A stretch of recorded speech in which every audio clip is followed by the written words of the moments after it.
Welcome to Watchman on the Wall, a daily outreach of Southwest Radio Ministries and swrc.com. God is still on the throne, and prayer changes things. Today, Dr. Scott Stripling will reveal the latest research and archaeological finds concerning the crucifixion of Jesus. Faithful friends, our effort to have 500 monthly supporters join the work here at Southwest Radio Ministries is underway. I'm so excited to report that we have individuals and families that have committed to supporting SWRC and Watchman on the Wall on a monthly basis. So the question is, will you join these faithful friends with your monthly gift? Visit swrc.com and click on Donate Now, or simply call 800-652-1144. Please, friends, be one of the faithful 500. Your recurring monthly gift, it helps us continue this kingdom-sized mission every single day. What does the current research reveal about the crucifixion of Jesus? Digging deep into the medical and archaeological evidence of the first century Roman practice of crucifixion, Dr. Scott Stripling presents the evidence for and the process of the crucifixion of Jesus. I have an article John and I do coming out later this summer on crucifixion in a major peer-reviewed journal. And so what I'm going to share with you today is sort of the digest of 2 years of research on crucifixion. You're looking at an AI image of Jesus based on the Shroud of Turin, and I'll touch on that just a little bit later. A few verses to think about. Galatians 3:1, "You foolish Galatians, who has bewitched you? Before your very eyes, Jesus was clearly portrayed as crucified." And that's what I intend to do today. I want to clearly portray Jesus as crucified. 1 Corinthians 1:18, "For the message of the cross is foolishness to those who are perishing, but to us who are being saved, it is the power of God." 1 Corinthians 1:23, "We preach Christ crucified, a stumbling block," the Greek scandalon, a scandal to Jews and foolishness to Greeks. It was a scandal because crucifixion was the lowest form of punishment one could receive. Only for non-citizens, only for the worst of criminals, always for slaves. A bit of the history of crucifixion, it begins in the 6th century BC. The Persians fastened victims to poles, or they impaled them. If you think of the Lachish reliefs, you can picture people being impaled. Later, poles evolved into an upright beam, the stipes or staticulum, and a horizontal bar called the patibulum. So you have the stipes vertical, the patibulum, the horizontal. Alexander the Great spread crucifixion throughout the Mediterranean world, after which the Phoenicians and Romans embraced it. Crucifixion passed from the Carthaginians to the Romans during the Punic Wars. Plautus indicates crucifixion was common by the 3rd century BC, as evidenced by Roman crucifixion of rebellious slaves in 217. Constantine abolished crucifixion in AD 337. It lasted for about 650 years. This next slide I just added last night, and Tommy blessed me with this coin for our museum yesterday.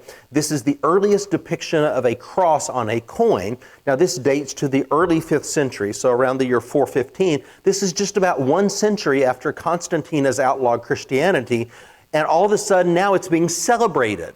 The idea, some of you are wearing crosses today, which I think is wonderful, but if you have told them in the first 3 centuries of Christianity that people would be wearing crosses, this would have been abhorrent. It would be like wearing an electric chair or a hypodermic needle around your neck or something like this, celebrating capital punishment. But you see just a century after this, people are now, of course the biblical writers are talking about glorying in the cross while being repelled by it, also being attracted to it as a means of propitiation. But to now see the cross beginning to appear on coins just a century afterward, already not being depicted accurately. Although you do see a nail, interestingly at the bottom here, a nail going through the cross, and that's pretty accurate. Crucifixion was a prevalent method of capital punishment during the Julio-Claudian and Flavian dynasties. In other words, 2nd century BC through early 2nd century AD. According to Josephus and Seneca, the Romans experimented with various crucifixion postures and techniques. They were creative. They had teams that did it all day long, every day. What's called a quaternion, a team of 4 men, and they crucified people every single day. Can you imagine that being your full-time job? You're an expert in crucifixion. And so they got bored with this. And you kind of see the soldiers at the foot of the cross in the Gospels. They're kind of gambling, and it's frivolous in some ways about what's going on. So they get creative, and they're experimenting with how they crucify people. They normally reserved crucifixion for the most abhorrent individuals: slaves, criminals, dishonored soldiers, Christians, yes, you deplorable Christians, and non-citizens. Philippians 2:8 is a beautiful, the last verse of a beautiful Christian hymn. Brian told us this morning about the Oxyrhynchus hymn. We sang it together. I love what Chris Tomlin has done with this. But we actually have older hymns. Every one of the prison epistles has a hymn within it. And the most famous one is Philippians 2:5-8. Though being in the form of God, he thought it not robbery to be equal with God, but he humbled himself, took upon himself the form of a servant, and became obedient unto death, even death on a cross. Notice how Paul emphasizes that. Even death on a cross. Not beheading, not hanging, not drowning, but even death on a cross. And the term is servile supplicium, or supplicium servile. You can say it either way. This is specifically a slave's death. And I mean, you can ask AI or ChatGPT or whatever you want, what does servile supplicium mean? It'll immediately refer you to biblical crucifixion. This is what this is talking about, even death on a cross. Now, these next 2 slides I think you're going to find very interesting. This is the digest of the research that we've done over 2 years. No one's ever seen this before. You can see how you have crucifixion in these preceding centuries, and then notice what happens in the 1st century AD. It spikes. You quadruple the number of crucifixions with nails. And I should say not all crucifixion victims were crucified with nails. Some were tied with the ropes, some were nailed, some were tied and they were nailed. And so you will hear some researchers, and this of course makes no sense at all, argue even recently, if you can believe it, in the Christianity Today of all places just a few months ago, the week of Easter ran an article saying Jesus probably wasn't crucified with nails, he was tied with ropes instead. They retracted the article afterward because of the outcry, but I hope if you have a subscription to Christianity Today that you will cancel it. What a ridiculous thing the week of Easter to publish an article specifically contradicting not only the Bible, but as you're going to see, the research itself.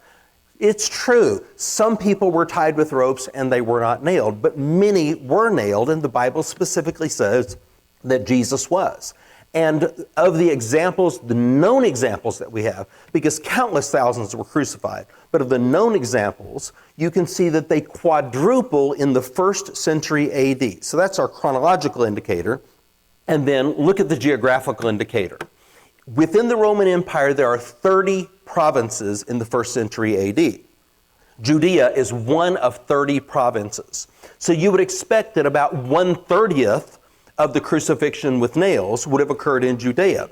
That's not the case. 1 out of 5, or 21% of the crucifixions in the Roman Empire are taking place in Judea.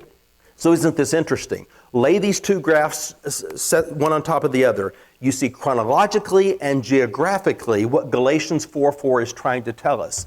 That in the fullness of time, God sent his Son into the world. He sent his Son into the world in a time when crucifixion with nails was at its highest, and in a place where he was most likely to be crucified with nails. And he did it because of you and me. What was the motivation behind crucifixion? In the 1st century AD, Quintilian states that criminals are crucified at the busiest roads to maximize visibility and instill fear in the most people. Mission accomplished. They literally did this.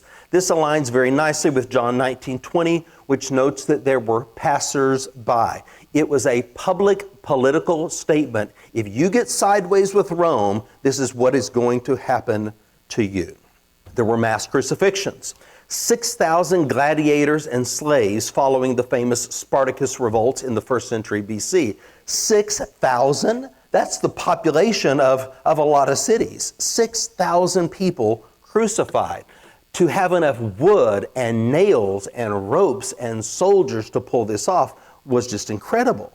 800 captives excavated by the Hasmonean king Alexander Jannaeus around the year 100 BC. The Jews have adopted Roman crucifixion before the Romans ever take over. 63 BC is when Pompey Magnus arrives, and now you're under Roman hegemony or control. But when the Hasmoneans, the Maccabeans, are exercising self-government, they have already adopted crucifixion, and it's Jews crucifying Jews at this point. You're going to see that the final Hasmonean ruler himself is going to be a victim of crucifixion. 2,000 Jews are crucified by the Roman general Quintilius Varus in 4 BC, just before the birth of Jesus. 500 Jews daily during the first Jewish revolt. Vespasian and Titus, who together are sieging Jerusalem, bringing about the destruction of the city in the summer of AD 70, they are crucifying 500 a day. There's no food. People are trying to escape from Jerusalem. They're practicing cannibalism, according to Josephus at this point. And as they try to escape, they are caught and they are gutted because they're swallowing gold to try to hide it. They are gutted, they are crucified, and then once they take them off the cross, they put them on Roman catapults and they catapult their corpses up onto the Temple Mount. Imagine the final refugees, the final stronghold is on the Temple Mount. 500 dead bodies a day are being catapulted up there. The stench, the disease must have been overwhelming. Now, the act of crucifixion itself is abhorrent. The condemned man carried a patibulum, or a horizontal beam, to be connected to a stipes. Teams of 4 soldiers, what's called a quaternion, enacted the punishment, and the leader of the team was the exactor mortis, or the death master. That is his job. He has been certified as a death master. He is accountable to a centurion, who's accountable to a decurion, and on up through the chain of command. We see this mentioned in Acts chapter 12, verse 4, where Peter is in prison and he's being guarded by 4 men who are taking shifts. See how the Romans function within these 4-man teams. Again, in chapter 19 of John's Gospel, at the foot of the cross, there are 4 soldiers, and they discuss that they were going to take his garment and tear it into 4 pieces, so each one of them would have a piece of it. There again, you see the quaternion. Seneca writes, I can see crosses over there, all different. Different makers have different designs. Some hang the victim head down. Others drive a spike through the victim's pelvis. In other words, literally through the pubic area. Others stretched out a victim's arms on a forked traverse beam. In other words, there wasn't one standard way in which crucifixion was done, but there was a more typical way that it was done in Roman Judea in the 1st century. Here are some different types of crosses. You have the Latin cross, the T-shaped cross, the St. Andrew's cross, because if we can believe the testimony of the patristic fathers in the 2nd century, St. Andrew was crucified on this type of a cross. Peter was crucified upside down. So it wasn't that we can say that everyone was being crucified the same way and that all crucifixion nails were the same length, because the Romans were barbarians and they would crucify all kinds of different ways. And of course we have the Greek cross. Now, which one was most common, in Judea in the 1st century? It would have been the Tau cross or the Latin cross, or a combination of the two. And you can see here what it actually looks like at the scene of the crime. So here is the typical cross. This is about 9 feet from top to bottom. About a foot or maybe 18 inches are in the ground. This is the stipes. It stays there at all times, this beam. It's the patibulum that is carried and then is brought. Now, not all victims are scourged. Jesus is scourged before he is crucified. This is again something that is reserved either for exacting information from someone or making an additional political statement. Jesus is taken to Pilate's praetorium, a place where we know exactly where it was in Jerusalem. We know where the actual Via Dolorosa was. Jesus is scourged. And the way that this team works, this quaternion works under the supervision of the death master, is the whip is taken and one on one side and one on the other. So in other words, the man is stripped naked, and I think that's important. There's no clothing. We understand why, because of modesty purposes in Christian art, they began to depict Jesus with some sort of a loincloth. But as I'm going to show you in just a minute, the earliest Christian art, 1st and 2nd century, people who had actually seen crucifixion, they showed the victim was naked. So he is stretched out, and then these are young soldiers, and with all their strength, they're laying the lashes, 3 tongues with weights on them. Now you'll hear people say there was glass and there was bone and things embedded. There's actually no source for that. I don't know if it's true or not, but there were weights. And so with the lead weights, it sinks deeper, and it's actually then sinking into the rib cage. Now, as soon as the lashes are laid from one side, immediately it's coming from the other side. And so it's back and forth, non-stop. Don't think that they stopped at 39 lashes or something like this. They tear the victim to shreds. The scars, for example, the victim in the Shroud of Turin, in my opinion, this is probably Jesus of Nazareth. If not, it's clearly a 1st century crucifixion victim. There are over 700 wounds on the body. They are from the Achilles tendon all the way to the back of the head. They're primarily in the area of the rib cage and the buttocks. This person is torn apart. The whip is wrapping around the body and destroying the genitalia in the process. Now, I only say this to point out that the Bible is very clear that the stripes of Jesus have significance. The beating that he took has significance, and we need to understand this. Now, not all victims would have had a titulus crucis either. So a board over the top that says in 3 languages, Jesus of Nazareth, King of the Jews. But in a typical crucifixion, you may or may not have a sidle, a place where the victim can rest the feet, push on to breathe. You have to remember the Romans' goal is to prolong suffering as long as possible. The goal is not to make this a quick process. We want to keep this poor guy alive as long, and I say guy because women were not crucified.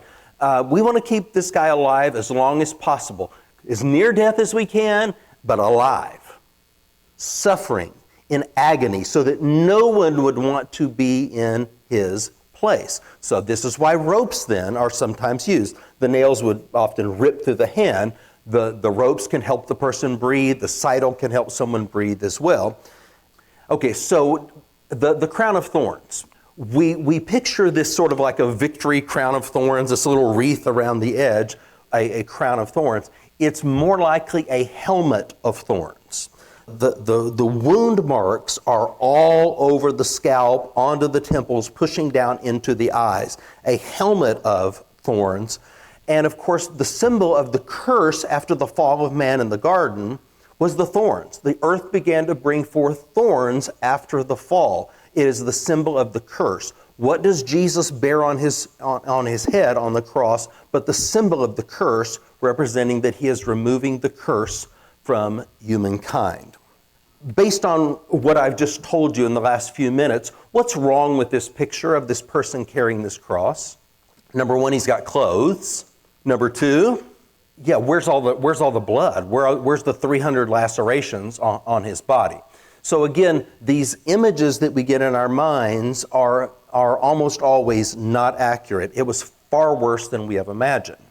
Now, death would take place somewhere between 4 hours to 4 days. Yes, people could be on the cross, still alive while birds are pecking away at them.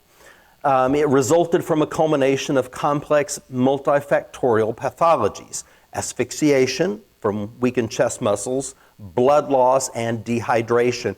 The level of dehydration must have been unbelievable. I think in the ancient world, people were constantly dehydrated. Pushing up drove the nails deeper into the wounds, pulling up with the arms, sometimes supported by ropes, stretched the shoulders and wrists, causing searing pain.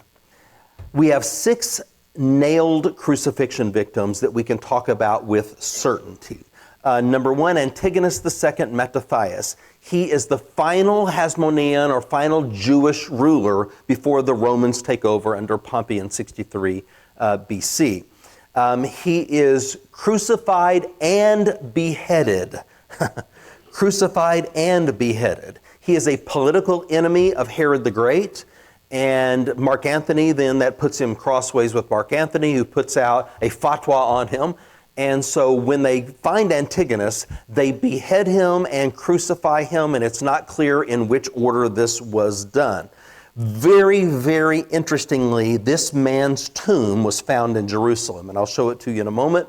But number two is the famous crucifixion victim, Yohanan, also from East Jerusalem. We have the nail still in his heel, and with Antigonus, we actually have the nail still in his hands. The Gavella victim, and this is very recent, dates to about the 1st or 2nd century. The Constantin victim in England. The Caiaphas tomb victim, because we have crucifixion nails with human bones on them in the tomb of Caiaphas. And then Jesus of Nazareth is, of course, the most important and most significant. Garcia and others, here's another article in Christianity Today.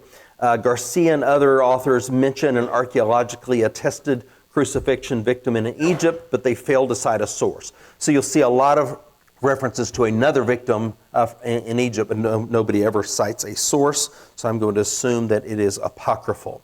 All right, I visited this tomb about 15 months ago. This is the tomb of Antigonus II Mattathias. This is in the Della Rosa family's backyard in East Jerusalem. It's just a little over a mile from the hotel where we stay.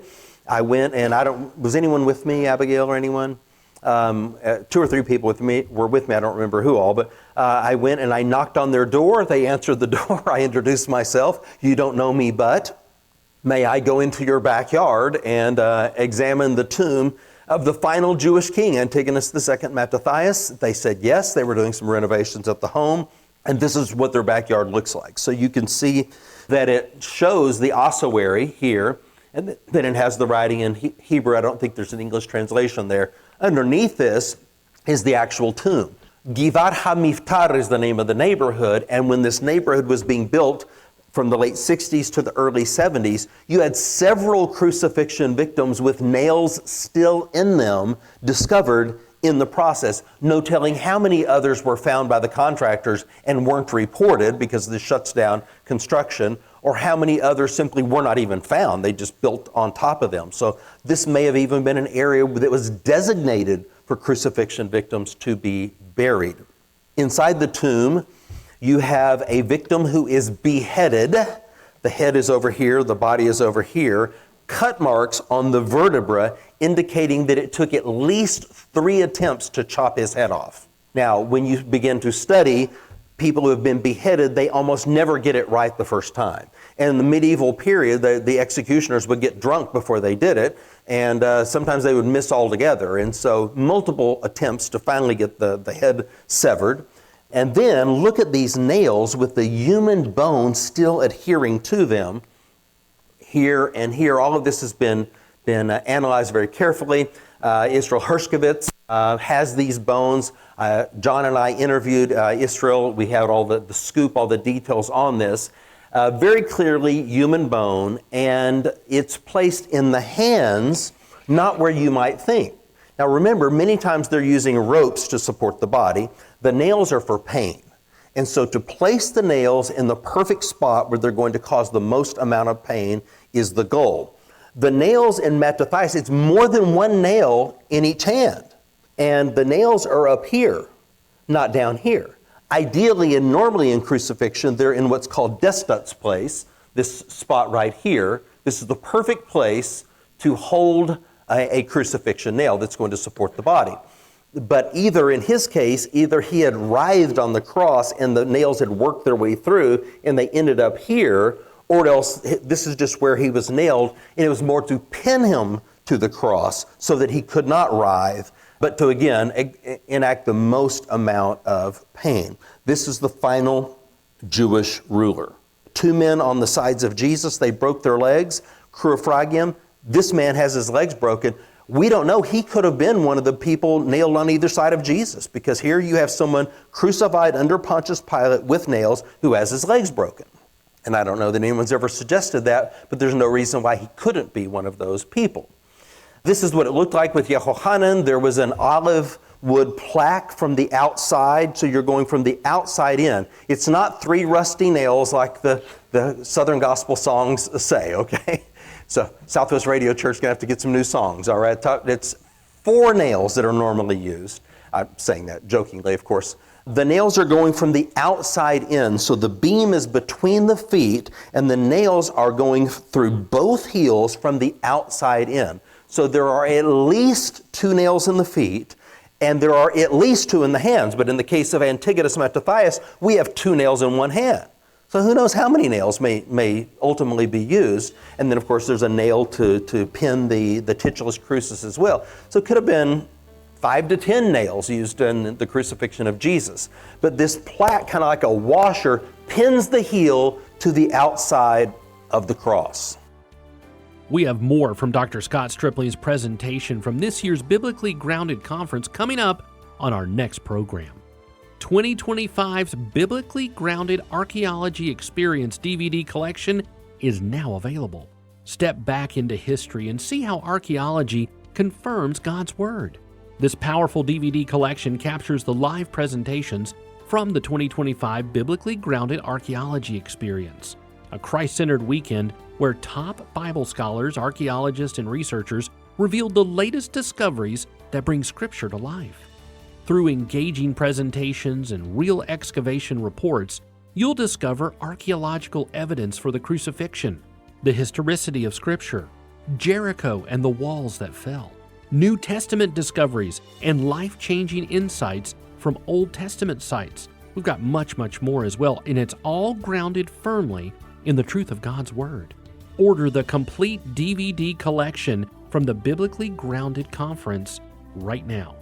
Call 1-800-652-1144. That's 1-800-652-1144. Or you can order online. Simply visit swrc.com. This complete DVD collection includes presentations from Dr. Douglas Petrovich, Clayton Van Huss, Dr. Scott Stripling, Brian Wendell, and more. It's perfect for personal study, small groups, or church libraries. The 2025 Biblically Grounded Archaeology Experience DVD collection set will deepen your faith and equip you to share how archaeology continues to confirm the truth of the Bible. Order your copy today. 1-800-652-1144 or online at swrc.com. Tomorrow, Dr. Scott Stripling will continue revealing the evidence for the crucifixion. So be sure to tune in by downloading our free SWRC mobile app. Watchman on the Wall is a production of Southwest Radio Ministries and is supported by faithful listeners like you. Visit swrc.com to learn more. That's swrc.com.